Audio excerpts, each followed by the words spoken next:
اپنے ہاتھوں سے بنایا ہوا جو نہ نفع پہنچا سکتا ہے نہ نقصان پہنچا سکتا ہے، ایسی چیزوں کا ادب کرنا، اس کے گرد طواف کرنا، اس کے گرد جانوں ٹیکنا، اس کا جو ہے وہ ادب کرنا، یہ اسلام کا جو اتنا عظیم ہیرو ہے ابراہیم، اس نے بتایا کہ یہ نہیں چلے گا۔ جو چیزیں آپ کو نفع نہیں دے سکتی، جو چیزیں آپ کی اپنی بنائی ہوئی ہیں، ان کا ادب کیا کرنا۔ لیکن ہم دیکھتے ہیں کہ جو لوگ یعنی اتنے بڑے یعنی وارث ہیں، ابراہیم کے وارث ہیں، محمد کے وارث ہیں، علی کے وارث ہیں، حسین کے وارث، یعنی ہم ان کو دیکھتے ہیں، اور باقی بھی صحابہ کرام بھی سارے جنہوں نے شرک کو چھوڑ کر ایک خدا کو مان لیا، جو ان کے نام لیوا ہیں، ان کے اندر اب طرح طرح کی بدعتیں، شرک اور غلو اور جو ہے وہ ان کے ہاں جو ہے وہ پایا جاتا ہے۔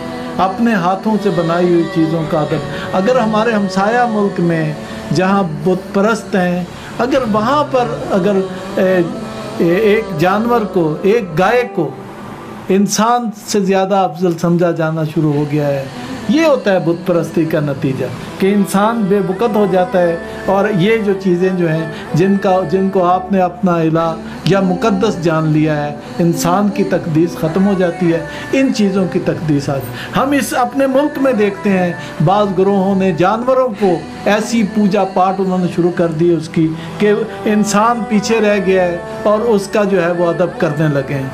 انسانوں کی لاشیں پڑی رہتی ہیں اور یہاں بعض کا جانوروں کو دفنانا شروع کر دیتے ہیں۔ ہم دیکھتے ہیں اپنے ہاتھوں سے بنائی، ابھی حال ہی میں ہم دیکھتے ہیں کہ ایک گروہ ہے جس نے اس طرح سے علماء کی توہین کی ہے، مدارس کی توہین کی ہے، جس نے بالکل ایسے نظریات کا اظہار کیا ہے کہ جو بالکل دین کے نظریات نہیں ہیں، اور جو یعنی جن کو دین کا بالکل سرے سے پتہ نہیں ہے، وہ کھڑے ہو کے دین کے جو ہے وہ ترجمان بن جاتے ہیں۔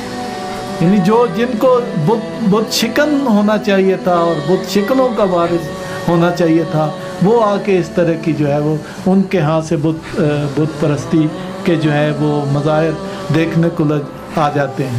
اللہ رسول نے بنائی ہوئی یہ کتاب ہے، عقائد کی کتاب بھی، یہ قرآن ہے، ہماری عقائد کی کتاب بھی یہی ہے۔ اس سے ہٹ کے آپ کون سی عقائد کی کتاب جو ہے وہ وضع کرنا شروع کریں گے؟ اور قرآن جو ہے وہ بتاتا ہے کہ اللہ تعالیٰ کیسے توحید کے مسئلے میں جو ہے وہ غیرت مند ہے۔ اگر آپ کو توحید کے مسئلے میں آپ کے اندر غیرت نہیں ہے تو پھر کسی عقیدے پر آپ کی جو بھی غیرت ہے اس کی کوئی حیثیت نہیں۔ قرآن کہتا ہے کہ انسان کو ہر گناہ معاف ہو سکتا ہے، لیکن شرک جو ہے پروردگار کہتا ہے وہ ہرگز معاف نہیں ہوگا۔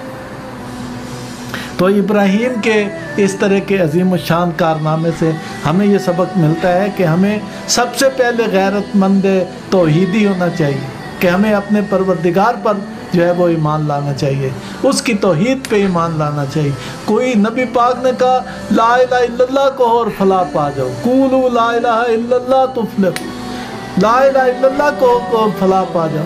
یعنی اس کا مطلب ہے کہ سب سے اہم چیز جو ہے سارے نبیوں کا دین یہی ہے، لا الہ الا اللہ سارے نبیوں کا دین ہے۔ نبیوں کو ہم مانتے ہیں خدا کی وجہ سے، کیونکہ اللہ کے وہ نمائندے ہیں، ٹھیک ہے ان کی عظمتیں بڑی زیادہ ہیں، اگر ہم ان کی عصمت کو نہیں مانیں گے، ان کی عظمت کو نہیں مانیں گے، ان کے علم کو نہیں مانیں گے، خدا سے ان کے ارتباط کو نہیں مانیں گے، تو کیسے خدا کا پیغام ہم ان سے لیں گے؟ ان کے مقامات عالیہ سے کوئی انکار نہیں، لیکن یہ کہ کوئی چیز جو ہے وہ لا الہ الا اللہ کے مقابلے میں نہیں ٹھہر سکتی، ہر چیز اس کے پھر طول میں آتی ہے، یعنی اللہ کی وجہ سے آتی ہے۔ ہم نے آپ نے دیکھا ہوگا نبی پاک کی ایک انگوٹھی کی مہر بڑی مشہور ہے، اس کا چھپی ہوتی ہے محمد رسول اللہ جس کے اوپر لکھا ہے۔ آپ دیکھیں کہ نبی پاک کی غیرت توحیدی کو دیکھیں، اس کو ایسے لکھا ہوا اللہ کا لفظ آپ کو اوپر نظر آئے گا، لکھنا محمد رسول اللہ تھا لیکن اس انداز سے لکھا ہے کہ اللہ کا لفظ جو ہے وہ اوپر نظر آتا ہے۔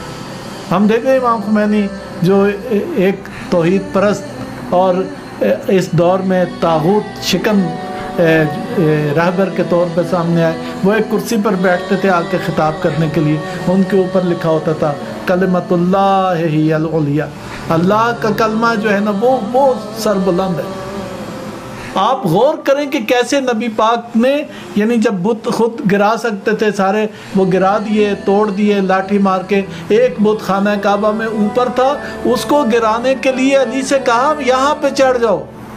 علی نے پاؤں رکھے مہر نبوت پر، نبی کے حکم پر، تاکہ بت کو توڑ دیا جائے. تو اسی علی کے نام پر، اسی محمد کے نام پر، اسی کی محبت کے نام پر جو ہے وہ بت شکنی کو اس ملک میں جو ہے وہ فروغ دیا جا رہا ہے. اہل البیت کے مانو. کیا کہا آخری وقت میں امام حسین نے؟ بسم اللہ و باللہ و علی ملت رسول اللہ. ان لفظوں سے امام حسین کا تاریخ میں لکھا سب سے پہلا لفظ، یعنی بڑے ہو گئے تھے عام بچوں سے، آپ نے دیر سے بولنا شروع کیا، اور آپ نے جو سب سے پہلا کلمہ کہا، نبی پاک ایک مسجد میں تشریف لے کے گئے اور آپ کو اتارا، اور آپ کے ساتھ آپ کندھے پہ تھے اور اتارا نماز پڑھانے کے لیے، تو آپ کو ساتھ کھڑا کیا تو نبی پاک نے کہا اللہ اکبر. امام حسین نے کہا بے ساختہ اللہ اکبر. تو نبی پاک کو بڑا اچھا لگا. 7 مرتبہ آپ نے اللہ اکبر کہا، امام حسین نے 7 مرتبہ اللہ اکبر کہا. ہمیں یہ ذہن میں رکھنا چاہیے، دین وہ ہے جس کو ہم کہتے ہیں بچانے کے لیے، اسلام وہ ہے جس کو بچانے کے لیے امام حسین نے اپنی جان قربان کی ہے. امام حسین کے بعد کی تاریخ سے اسلام تلاش نہ کرو، اس اسلام کو تلاش کرو جس کو امام حسین نے بچانے کے لیے قربانی دی ہے. بعد کی چیزوں میں بھی وہی چیز امام حسین کی نانا جو لائے ہیں اور جس کی حفاظت کی ہے ان کے باپ نے اور ان کی والدہ نے اور ان کے بھائی نے، اور انہوں نے وہ حقیقت اسلام ہے. وہاں سے لے کے آؤ اسلام کو. قرآن و سنت کا پرچم جو ہے اس کو بلند کرنا جو ہماری ذمہ داری. اللہ نے کہا ہے کہ نبی کا اسوہ تمہارے لیے جو ہے وہ اسوہ حسنہ ہے، ان کی پیروی کرو، ان کا اسوہ حسنہ کو اختیار کرو. لہذا یہ ایک اور چیز بڑی اہم ہے، وہ یہ کہ پہلے چیزیں کہتے ہیں نبیوں پاک لوگ ہوتے تھے، مقدسین ہوتے تھے، ان کی تماثیل بنا لیتے تھے. ابراہیم نے ان کو تماثیل کہا، یعنی ایسے بنائی ہوئی اپنے ہاتھوں کی چیزوں کو تماثیل کہتے ہیں جن کے اندر جان نہیں ہوتی. تو یہ خانہ کعبہ میں بھی لگی ہوئی تھی، انبیاء کی تصویریں بھی لگی ہوئی تھیں، کئی کہتے ہیں اس کے اوپر کندھا تھی. آپ نے وہ ساری کی ساری تصویریں بھی توڑ دی، وہ بھی مٹا دی اور خانہ کعبہ کو صاف کر دیا. یہ ہوتا یہ ہے کہ پہلے فلاں چیز مقدس ہے، اس کی نسبت سے فلاں چیز مقدس ہو گئی، پھر اس کی نسبت سے مقدس ہو گئی، پھر اس کی نسبت، پھر توجہ ادھر رہ گئی خدا کی طرف. اور اصل جہاں جو اللہ جو ہے جس کے بارے میں کہا کہ وہی اس کا نام جو ہے وہ سب سے مقدس نام، اس طرف سے توجہ ہٹ جاتی ہے. بت پرستی کیا ہے؟ اس کا یہ بت ہے، اس کا یہ بت ہے، اس کا یہ بت ہے. ہم نے بھی مقدس چیزیں ایک یہ بنائی ہوئی ہے، ایک یہ بنائی ہوئی ہے، ایک یہ بنائی ہوئی ہے. حد ہو گئی ہے ان کے اوپر. اسی طرح سے جا کے ان اپنے ہاتھوں سے بنائی ہوئی چیزوں کو آج مسلمان جا کے ان کے اوپر کھانے رکھتے ہیں، جیسے یہ بت پرست بتوں کے پاس حضور جا کے وہ کھانے رکھتے تھے کہ جی یہ تبرک ہو گیا، خاک تبرک ہو گیا بتوں کے حضور کھانا رکھ کے. یہ اسی کے خلاف تو ساری جنگ ہے، ساری توجہ تو ہے اس طرف ہو جاتی ہے. اٹھیں علماء کرام، نکلیں توحید کے پرچم بردار، روکیں ان کو، کوئی تعلق نہیں ہے ان کو. یا سر جھکانا ہے اللہ کے حضور میں توحید پر، یا ان کا یہ کہیں کہ ہمارا کوئی تعلق نہیں قرآن حکیم کی توحید پرستی سے اور انبیاء کی توحید پرستی سے، اہل البیت کی توحید پرستی سے. بت تو محمد مصطفیٰ کے یعنی کندھوں پہ کھڑے ہو کے علی نے توڑ دیا ہے. اس امام کا نام لے کے آپ ہمیں شرک کی دعوت دیتے ہیں. علماء کو چاہیے کہ ایسے موقع پہ اللہ کے نبی نے فرمایا ہے کہ جب بدعتیں پھیل رہی ہوں تو علماء کی ذمہ داری ہے کہ اپنے علم کو ظاہر کریں. اس ملک میں بڑے بڑے اہل علم موجود ہیں. یہ موقع ہے کہ ایسے موقع پہ جب بڑی جرت پیدا ہو گئی ہے ان لوگوں میں جو شرک کے مظاہر کی حفاظت کرتے ہیں اور اس کو مقدس کرتے ہیں اور ان کو مربوط کرتے ہیں ایسی ہستیوں کے ساتھ جو توحید کے علمبردار تھے. امام مہدی علیہ السلام توحید کے علمبردار ہوں گے. عیسیٰ علیہ السلام آئیں گے تو وہ توحید کے علمبردار ہیں. قرآن کہتا ہے عیسیٰ سے کہ تم نے کہا تھا کہ مجھے اور میری ماں کو جو ہے وہ خدا بنا لو. تو اللہ وہ کہتے ہیں نہیں یا اللہ میں نے تو جو تو نے مجھے کہا وہ میں نے اس قوم کو کہا، میں نے تیری عبادت کی طرف لوگوں کو دعوت دی، میں نے کہا ہوتا تو تجھے علم ہوتا۔ یعنی اس طرح اپنی ایک قرآن حکیم میں ہے کہ صفائیاں پیش کر رہے ہیں، میں نے تیری عبادت کی دعوت دی ہے۔ وہ عیسیٰ آئیں گے اور اس مہدی کے پیچھے جو ہے وہ نماز پڑھیں گے۔ ہم کیسے کہہ سکتے ہیں کہ یہ آئیں گے تو یہ ان چیزوں کو جو تم نے بنائی ہوئی ہیں اپنے ہاتھوں سے اور ان کو مقدس قرار دیتے ہو، ان کے اوپر اچھاڑ چڑھاتے ہو، ان کے اوپر دوپٹے ٹانگتے ہو، ان کے ساتھ کھانے باندھتے ہو اور لوگوں کو محروم کرتے ہو، یہ تم نے بت پرستی جو ہے اس میں شروع کر دی۔ علماء کو چاہیے کہ اپنے علم کو ظاہر کریں، علماء کو چاہیے لوگوں کو گمراہ ہونے کو بچائیں۔